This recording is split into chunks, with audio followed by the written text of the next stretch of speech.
जय गजानन। इस वीडियो में हम लोग बिल ऑफ एक्सचेंज की अकाउंटिंग ट्रीटमेंट देखने वाले हैं। अब एक छोटी सी कहानी मैं आपको समझाऊंगा। उस कहानी के जरिए अकाउंटिंग का ट्रीटमेंट कैसे हो सकता है, कैसे होगा, ये आपको अच्छे से समझ जाएगा। दो व्यक्ति है, दो पर्सन है। एक का नाम ए है, एक का नाम है ए, और एक का नाम है बी। एक का नाम है बी, एक है ए और एक है बी। ये जो ए नाम का बंदा है, ये बी को ऑन क्रेडिट गुड्स बेचेगा, ऑन क्रेडिट गुड्स सेल करेगा। ऑन क्रेडिट में इसने गुड्स सेल किया। ऑन क्रेडिट मतलब उधार में सेल किया, उधार में गुड्स सेल किया। किसको सेल किया? बी को सेल किया। तो बी के पास से इधर ए के पास में कुछ भी नहीं आया, लेकिन ए के पास से बी के पास में गुड्स गया। तो ऑन क्रेडिट का ये ट्रांजैक्शन यहाँ पर हो गया। ऑन क्रेडिट का ये ट्रांजैक्शन यहाँ पर ए और बी के बीच में हो गया। तो ए कौन बन गया यहाँ पर? सेलर। और बी कौन हो गया? बायर। तो ये जो सेलर है ये बी के लिए क्रेडिटर हो जाएगा। बी के लिए कौन हो जाएगा? ये क्रेडिटर। सेलर जो है ए, ये ए बी के लिए क्रेडिटर बन जाएगा, और बी ए के लिए कौन बन जाएगा? डेटर। बी ए के लिए कौन बन जाएगा यहाँ पर? डेटर। तो सबसे पहला वाला ट्रांजेक्शन यहाँ पर क्या हुआ? सबसे पहला ट्रांजेक्शन क्या हुआ? ऑन क्रेडिट ए ने बी को गुड्स बेचा है। ऑन क्रेडिट ए ने बी को गुड्स बेचा, पहला वाला ट्रांजेक्शन। ए के लिए क्या हो गया? सेल हो गया। और बी के लिए पहला वाला ट्रांजेक्शन क्या हो गया? गुड्स परचेस किया। जैसा कि ए ने बी को गुड्स सेल किया, तो बी ने क्या किया? ए से गुड्स परचेस किया। तो बी ने बाय का पहला ट्रांजेक्शन किया और ए ने सेल का पहला ट्रांजेक्शन किया। बी के लिए ए बन गया क्रेडिटर, ए के लिए बी बन गया डेटर। अब ये जो ए है क्रेडिटर, ये क्या करता है? ये बिल ड्रॉ करता है। किसके ऊपर? बी के ऊपर एक बिल ड्रॉ करेगा, उसको बिल ऑफ एक्सचेंज कहते हैं। वो हमने देखा था इसके पहले वाले वीडियो में। बिल ऑफ एक्सचेंज का फॉर्मेट हमने अच्छे से सीखा है, सबने समझ भी लिया है अच्छे से। तो ये जो बिल ऑफ एक्सचेंज है, ये कौन बनाएगा? ए बनाएगा। तो ए कौन बन गया? ड्रॉवर, क्योंकि इसने बिल ऑफ एक्सचेंज ड्रॉ किया। ये ए बन गया ड्रॉवर। और किसके ऊपर ड्रॉ किया? बी के ऊपर। तो बी कौन बन जाएगा? ड्रॉवी। इसको एक्सेप्ट करने वाला या फिर जिसके ऊपर बिल बनाया जाएगा वो ड्रॉवी, डेटर या फिर ड्रॉवी। ये क्रेडिटर या फिर ड्रॉवर। तो ये जो इसने बिल बनाया, ए ने किसके ऊपर बिल बनाया? बी के ऊपर। तो ये बिल बनाने के बाद में सीधा बी के पास भेज देगा। बी इसको एक्सेप्ट करेगा। बी क्या करेगा? एक्सेप्ट। और साइन करके ये जो बिल है ये वापस किसके पास में भेज देगा? ए के पास में भेज देगा। ये बिल किसके पास में भेज देगा? ए के पास में। अभी ये जो बिल है, बिल ड्रॉ किया ए ने, बी के पास में भेज दिया, बी ने उसको एक्सेप्ट किया, सिग्नेचर किया, और सीधा सीधा किसके पास में भेज दिया? ए के पास में भेज दिया। तो ये बन गया दूसरा व्यवहार, दूसरा ट्रांजेक्शन हो गया। तो दूसरा ट्रांजेक्शन ए के लिए क्या हो गया कि उसको एक बिल एक्सेप्ट करके वापस मिला। तो इसके लिए वो जो बिल आ रहा है इसके पास में, ये बिल रिसीवेबल रहेगा। बिल्स रिसीवेबल, क्योंकि उस बिल के बदले में इस ए को पैसा लेना बाकी है। ये बिल रिसीवेबल बन गया ए के लिए। और बी के लिए भी दूसरा ट्रांजेक्शन इसने क्या किया? बिल के ऊपर सिग्नेचर किया, एक्सेप्ट करके उसको वापस दिया ना। तो ये बिल इसके लिए बिल्स पेएबल बन गया। बिल्स पेएबल, बिल्स पेएबल बन गया। बी के लिए क्या बन गया? ये बिल्स पेएबल। और ए के लिए बिल्स रिसीवेबल। इसके लिए इसका पैसा लेना बाकी है, इसीलिए इसके लिए एसेट बन गई। और इसको बिल्स पेएबल देना बाकी है, इसके लिए लाइबिलिटी बन गई। तो दूसरा ट्रांजेक्शन क्या हुआ? ए ने बी के ऊपर बिल ड्रॉ किया, बी ने उसको एक्सेप्ट करके ए को वापस भेज दिया। ये दूसरा ट्रांजेक्शन हो गया। फिर इसका एक पीरियड रहने वाला है, 2 मंथ, 3 मंथ, 90 डेज, 45 डेज। तो 2 मंथ, 3 मंथ या फिर 90 डेज, 45 डेज खत्म होने के बाद में जो डेट आएंगी उसको हम लोग बोलते हैं मैच्योरिटी डेट। तो नॉमिनल मैच्योरिटी डेट और लीगल मैच्योरिटी डेट। नॉमिनल यानी 3 ग्रेस के डे ऐड करने के पहले जो डेट आएंगी उसको नॉमिनल डेट बोलेंगे, और 3 ग्रेस डे ऐड करने के बाद में जो डेट आएंगी उसको लीगल ड्यू डेट बोलेंगे। तो इस लीगल ड्यू डेट के दिन ये ए क्या करता है, ये जो ए नाम का बंदा है, ये ए क्या करेगा, बी के पास में बिल प्रेजेंट करेगा। कब प्रेजेंट करेगा, nominal due date, sorry legal due date के दिन। लीगल ड्यू डेट जो भी है 3 ग्रेस डे ऐड करने के बाद में, उस लीगल ड्यू डेट के दिन ये ए बी के पास में बिल प्रेजेंट करेगा कि भाई ये जो बिल है, ये बिल की डेट अभी खत्म हो गई, आज इसकी मैच्योरिटी डेट है, इसका पेमेंट तुझे अभी करना है। तो ये बी क्या करेगा, उस बिल के बदले में पैसे दे देगा। मतलब ड्यू डेट के दिन क्या हो गया, तीसरा ट्रांजेक्शन हो गया। ड्यू डेट के दिन तीसरा ट्रांजेक्शन क्या हुआ, ए के पास से बिल बी के पास में गया, और बी के पास से कैश ए के पास में आया।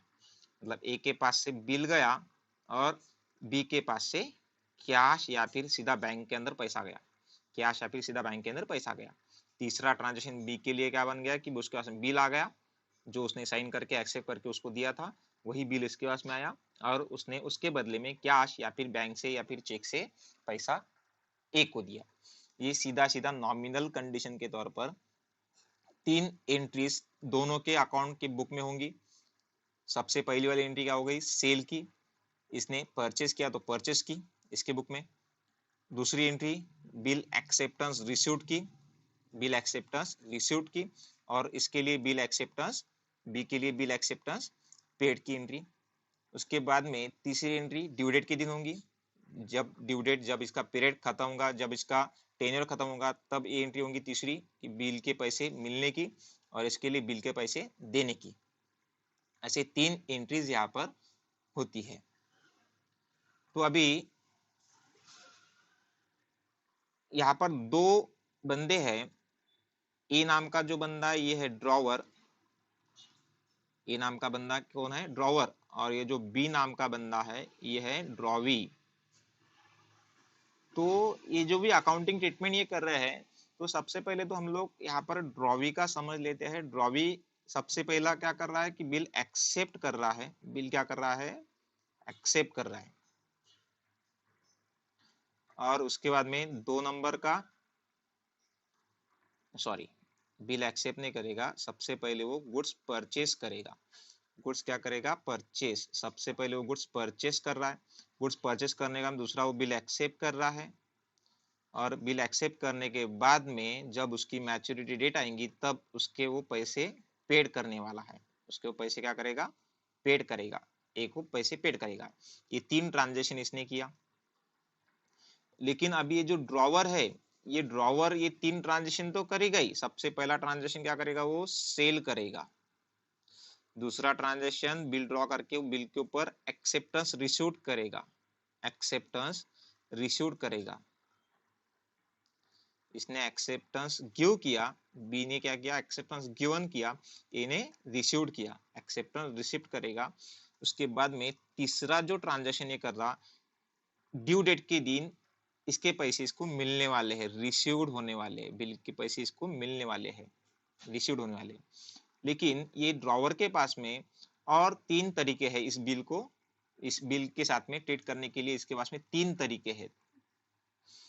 तो 3 तरीके और कौन से हैं, तो सबसे पहला तो तरीका एक हो गया कि भाई ये ड्यू डेट के दिन खुद के पास में ही बिल रखेगा, ड्यू डेट के दिन तक खुद के पास में ही बिल रखेगा। जो भी बिल बी ने उसको एक्सेप्ट करके दिया, ये जो ए नाम का बंदा है ये ड्यू डेट के दिन तक अपने पास में ही रिटर्न करेगा, मतलब खुद के पास में ही बिल रखेगा, और ड्यू डेट के दिन सीधा सीधा बी के पास में प्रेजेंट करके उसके बदले में पैसे ले लेगा। और दूसरा ये होगा, एक रिटेन करेगा, खुद के पास में क्या करेगा, ये बिल रिटेन करेगा, मतलब खुद के पास में रखेगा। दूसरा इसके पास में और टाइप है कि भाई दूसरा क्या करेगा, इसको फैसिलिटी दी गई है कि ये जो बिल है, ये बिल ड्यू डेट के पहले ही, जिस दिन उसने एक्सेप्ट कर लिया उस दिन या फिर उसके बाद में कभी भी ये बीच में जाकर के बैंक में इसको डिस्काउंट भी कर सकता है। क्या करेगा, डिस्काउंटेड कर सकता है। डिस्काउंटेड का मतलब क्या है कि भाई ड्यू डेट की राह न देखते हुए सीधा सीधा बैंक में जाएगा और उसके बदले में पैसे लेकर आएगा। उसके लिए उसको बैंक को कुछ ना कुछ डिस्काउंट देना पड़ेगा, कुछ ना कुछ वो इंटरेस्ट बैंक उससे माइनस करके डिडक्ट करके बचा हुआ पैसा उसको देगी। फॉर एग्जांपल अगर 10,000 का बिल है तो 10,000 में से बैंक का कुछ इंटरेस्ट 200 रुपए माइनस करेगी और बिल के बदले में उसको 9,800 पेड करेगी। किसको? ए को पेड करेगी, ड्रॉवर को पेड करेगी। इसको बोलते हैं बिल डिस्काउंट करना। ये जो 200 रुपए बैंक ने माइनस किया ये बन गया डिस्काउंट या फिर बैंक के लिए इंटरेस्ट। ठीक है, तो ये हो गया डिस्काउंटिंग करना। और तीसरा इसके पास में ऑप्शन है, वो ऑप्शन ये बिल एंडोर्स कर सकता है। एंडोर्स मतलब ये किसी और पार्टी को ये बिल पुश करेगा, किसी और पार्टी को ये बिल देगा। अगर समझ लो इस ए के लिए कोई और क्रेडिटर होगा जिस किसी को पैसा देना बाकी है, या ए ने किसी के पास से गुड्स परचेस किया होगा, जैसा कि बी ने ए के पास से गुड्स परचेस किया, वैसा ही ए ने किसी और के पास से, सी के पास से गुड्स परचेस किया होगा, तो सी ए के लिए बन गया क्रेडिटर। तो उस क्रेडिटर को पैसा देना बाकी है। अगर समझ लो बिल है 10,000 का और सी को भी 10,000 ही देना है, तो फिर बी के पास से जो भी बिल इसने एक्सेप्ट किया यही बिल वो सी को देता है। समझ लो ए ने बी के ऊपर बिल ड्रॉ किया 10,000 रुपए का, तो ये बिल ए के पास से सीधा किसके पास में आएगा? एक्सेप्ट करके, सॉरी बी के पास से किसके पास में जाएगा? एक्सेप्ट करके ए के पास में जाएगा। फिर ए क्या करेगा? ए ये बिल सी नाम के बंदे को देगा, सी नाम के बंदे को देगा। तो इसको, इस ट्रीटमेंट को हम लोग बोलेंगे एंडोर्स करना। इसने बिल क्या किया? उसके क्रेडिटर को एंडोर्स किया फॉर अकाउंटिंग सेटलमेंट के लिए। उसने ये बिल क्या किया? एंडोर्स किया, किसी तीसरे बंदे को दिया। तो ये तीसरा ऑप्शन हो गया।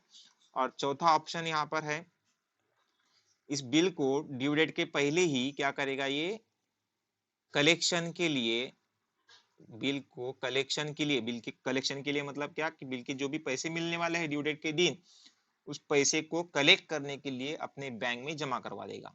अपने बैंक में जाकर ये जमा करवा देगा कि भाई जिस दिन भी इसकी ड्यू डेट आएंगी उस दिन इसके बदले में इस ड्रॉवे के पास से आप पैसे लेकर के मेरे अकाउंट में जमा कर दीजिए।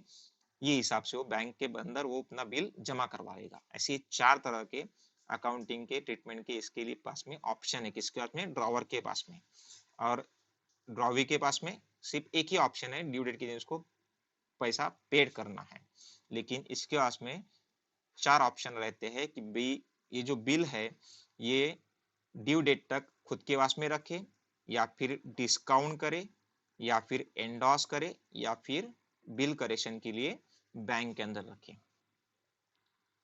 तो हम लोग इसके बारे में और अच्छे से समझ लेंगे, जब हम लोग एग्जाम्पल लेंगे तब हमें अच्छे से समझ आएगा। तब तक पहले तो ट्रीटमेंट को और समझ लेते हैं। Treatment of bill of exchange bye drawee. Treatment of bill of exchange bye drawee. सबसे पहला ट्रीटमेंट क्या कर रहा है कि भाई बिल जो भी एक्सेप्ट किया, एक्सेप्ट करने के बाद में retain the bill till the due date. Due date तक ये बिल खुद के पास में ही रखेगा। कौन? ड्रॉवर। उसके बाद में दूसरा ऑप्शन उसके लिए है discounting the bill with the bank. Bank के पास ये बिल डिस्काउंटिंग कर सकता है, मतलब ड्यू डेट के पहले ही, ड्रॉवर के पास से पैसे आने के पहले ही ये बैंक से पैसा ले सकता है। तीसरा ऑप्शन इसके लिए है endorsing the bill to the creditor for settlement of account. इस ड्रॉवर का जो भी क्रेडिटर है उसको ये बिल एंडोर्स कर सकता है। और चौथा ऑप्शन है sending the bill for sending the bill to bank for collection. Collection के लिए बैंक के अंदर बिल सेंड कर सकता है, जमा कर सकता है। ठीक है, तो इसका ट्रीटमेंट हम लोग एक एक समझ लेंगे। सबसे पहले तो हम लोग यहाँ पर समझ लेते हैं retain the bill till the due date. Due date तक ड्रॉवर ने अगर बिल खुद के पास में ही रखा तो क्या ट्रांजेक्शन हो रहा है? देखो, सबसे पहले ये सेलर जो है ये गुड्स सेल कर रहा है किसको? बायर को। बायर को ये क्या कर रहा है? गुड्स सेल कर रहा है। ये ए है और ये बी है। सेल किया, पहला ट्रांजेक्शन हो गया।